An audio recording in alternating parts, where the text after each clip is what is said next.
При входе в птицекомплекс каждый работник принимает душ, надевает спецодежду, обувь и индивидуальные средства защиты. Не избежала этой обязательной церемонии наша съемочная группа. Это делается, чтобы не занести вирусную инфекцию в зоны подращивания и выращивания, так сказать, в целях биобезопасности. Все на благо здоровья подопечных. Кстати, долго находиться в этой зоне нельзя. Когда птенцы замечают человека, то сразу бегут к нему. А это может закончиться давкой. Ирина Сухомлинова начала работать зоотехником сразу после университета. Но ухаживать за животными нравилось с детства. Никогда не думала, что любимое дело перерастет в профессию. Это ее первая партия индеек на этом предприятии. Их мясо считается полезным и диетическим продуктом.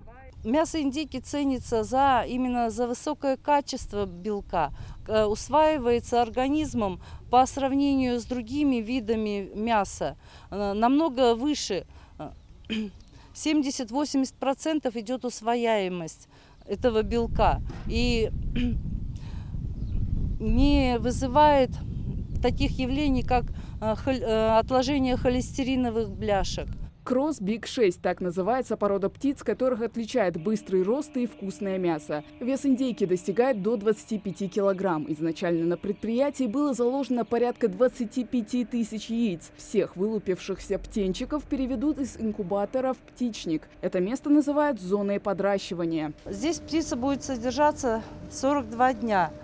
После 42-го дня она переводится на зону подращивания, на зону выращивания, на следующую площадку, на другую площадку. Там будет она содержаться до убоя.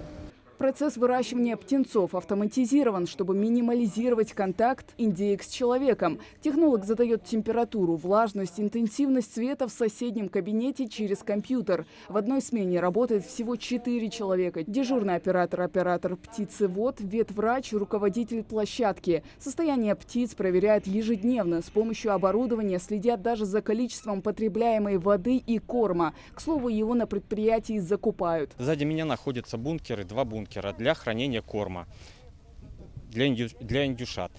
Погрузка в эти бункера происходит автоматически. Для того, чтобы техника сюда не приезжала, за воротами у нас вот он произведена кормоподача, за воротами подъезжает кормовоз, производит подключение и производится пневматическая разгрузка корма в эти бункера.